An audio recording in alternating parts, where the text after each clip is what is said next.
ایک لمحے کو تصور کیجئے اس وقت کو کہ جب ظالموں کے کوڑے بنی اسرائیل کی کمر پر پڑ رہے تھے۔ بنی اسرائیل ایک نچلے درجے کی قوم بن کر رہ گئی تھی۔ آنے والا ہر فرعون بنی اسرائیل کو اور دباتا جاتا، کیونکہ نجومیوں نے بتایا تھا کہ بنی اسرائیل میں سے ایک لڑکا پیدا ہوگا جو تخت فرعونی کو چکنا چور کر ڈالے گا۔ وہ لڑکا اور کوئی نہیں بلکہ حضرت موسیٰ علیہ السلام کی پاک ہستی ہے۔ مگر کیا آپ جانتے ہیں کہ جب حضرت موسیٰ علیہ السلام کو اللہ نے حکم دیا کہ موسیٰ جاؤ اور فرعون کو میرا حکم سناؤ، تو موسیٰ علیہ السلام نے کیا دعا مانگی؟ موسیٰ علیہ السلام نے ایک ایسے نبی کو اپنا ہمسر، اپنا وسیع اور اپنا مددگار بنانے کی دعا مانگی جس کا نام ہارون علیہ السلام ہے۔ کیا آپ جانتے ہیں کہ نبی ہارون علیہ السلام کا مقام قرآن اور احادیث میں کتنا بلند ہے؟ اور کیوں نبی محمد صلی اللہ علیہ وآلہ وسلم نے امام علی علیہ السلام کو ہارون علیہ السلام سے تشبیہ دی؟ سامعین گرامی قدر، ہارون علیہ السلام حضرت موسیٰ علیہ السلام کے بڑے بھائی اور اللہ کے پیغمبر تھے۔ قرآن میں ان کا ذکر 20 سے زیادہ آیات میں ہوا ہے۔ یہاں میں سورۃ طٰہٰ کی آیت نمبر 24 سے پڑھنا چاہتا ہوں کہ جب ارشاد ہوا اذهب الى فرعون انه طغى قال رب اشرح لي صدري ويسر لي امري واحلل عقدة من لساني يفقهوا قولي واجعل لي وزيرا من اهلي ہارون اخی۔ تم فرعون کے پاس جاؤ، وہ حد سے بڑھ گیا ہے۔ اے میرے رب، میرے لیے میرا سینہ کشادہ فرما دے اور میرا کار رسالت میرے لیے آسان فرما دے اور میری زبان کی گرہ کھول دے کہ لوگ میری بات سمجھ سکیں، اور میرے گھر والوں میں سے میرا ایک وزیر بنا دے، وہ میرا بھائی ہارون ہو۔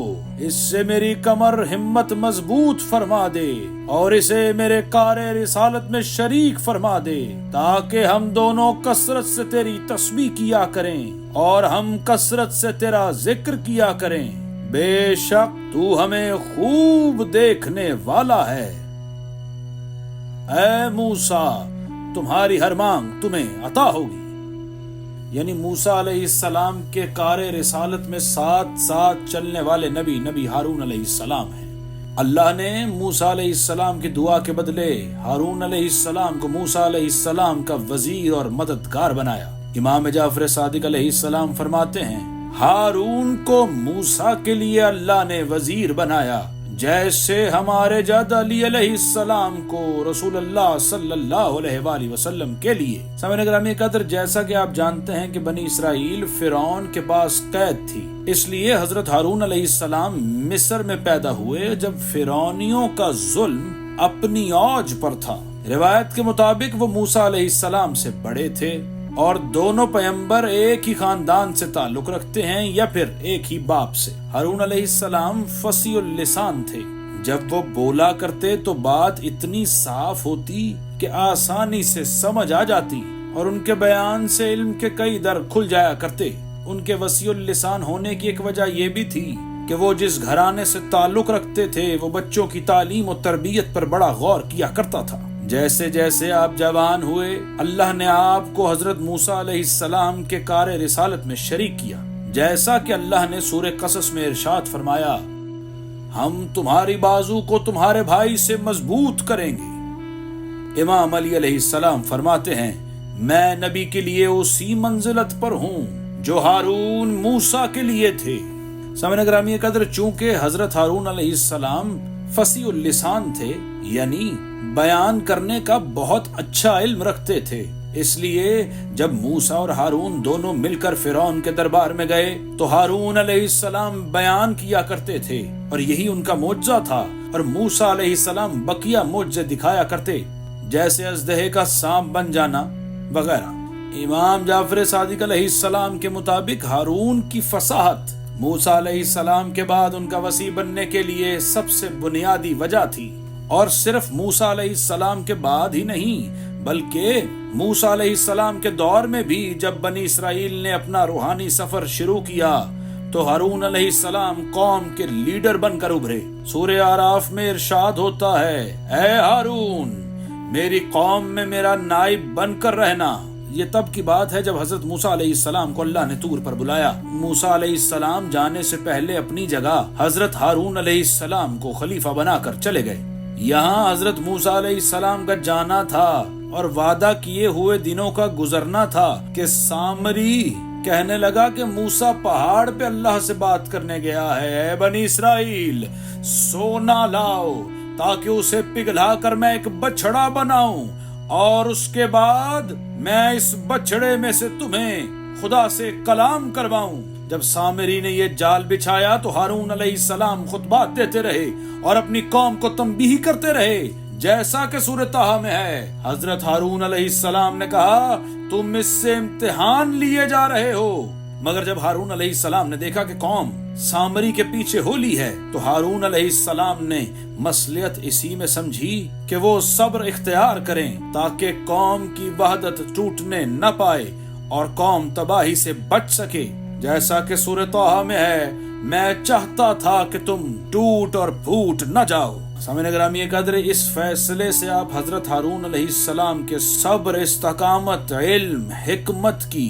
پیمائش کر سکتے ہیں۔ جیسا کہ حضرت موسیٰ علیہ السلام جب اپنی قوم سے تھوڑا دور گئے تو انہوں نے اپنی جگہ حضرت ہارون کو بٹھایا، اسی طرح غزوہ تبوک کے موقع پر جب رسول اللہ صلی اللہ علیہ وآلہ وسلم سب کو مدینے سے لے جا رہے تھے تو حضرت علی علیہ السلام رنجیدہ ہوئے، اور جب مدینے کے دروازے پہ حضرت علی نے حضرت نبی کو چھوڑا تو رو کر کہنے لگے، یا رسول اللہ مجھے عورتوں کا محافظ بنا کر جا رہے ہیں، میں چاہتا تھا کہ میں جنگ میں آپ کے ساتھ جاؤں۔ تو رسول اللہ صلی اللہ علیہ وآلہ وسلم نے فرمایا، علی تم کو مجھ سے وہ نسبت ہے جو موسیٰ کو ہارون سے تھی، مگر یہ کہ میرے بعد کوئی نبی نہ آئے گا۔ یہ روایت صحیح مسلم، صحیح بخاری، جامع ترمذی جیسی کتابوں میں ملتی ہے۔ اس حدیث کو حدیث کے علم میں حدیث منزلت کہا جاتا ہے۔ ایک اور حدیث جو مسند احمد ابن حنبل میں ہے، اس میں ارشاد ہوتا ہے کہ حسن اور حسین علیہ السلام کے نام ہارون کے بیٹوں کے نام پر رکھے گئے، شبیر یعنی حسن اور شبیر یعنی حسین۔ ہارون علیہ السلام کا مقام بہت بلند ہے، اتنا بلند ہے کہ معراج پر جاتے ہوئے حضرت محمد مصطفیٰ صلی اللہ علیہ وآلہ وسلم کی ملاقات حضرت ہارون علیہ السلام سے بھی ہوئی۔ حضرت ہارون علیہ السلام رسول اکرم صلی اللہ علیہ وآلہ وسلم کو 5ویں آسمان پر ملے۔ اس بات سے ہارون علیہ السلام کی بلندی روح کا اندازہ لگایا جا سکتا ہے۔ ہارون علیہ السلام حضرت موسیٰ علیہ السلام سے پہلے اس دنیا سے چلے گئے، اور روایات کے مطابق ان کا مقبرہ کوہ حور کے قریب بتایا گیا ہے۔ ہارون کا مقام امام علی علیہ السلام کے مقام کو سمجھنے کا ایک نقشہ ہے۔ رسول اکرم صلی اللہ علیہ وآلہ وسلم نے حضرت علی علیہ السلام کو وہی درجہ دیا جو ہارون کو موسیٰ نے دیا تھا، سوائے اس کے کہ رسول اکرم صلی اللہ علیہ وآلہ وسلم کے بعد نبوت ختم ہو گئی۔ سامعین گرامی قدر، ہارون اور موسیٰ علیہ السلام کا یہ قصہ ہمیں بھائیوں کی وحدت کا بھی درس دیتا ہے، ہمیں اس بات کا درس بھی دیتا ہے کہ کس طرح ایک بھائی دوسرے کا مددگار ہوا کرتا ہے۔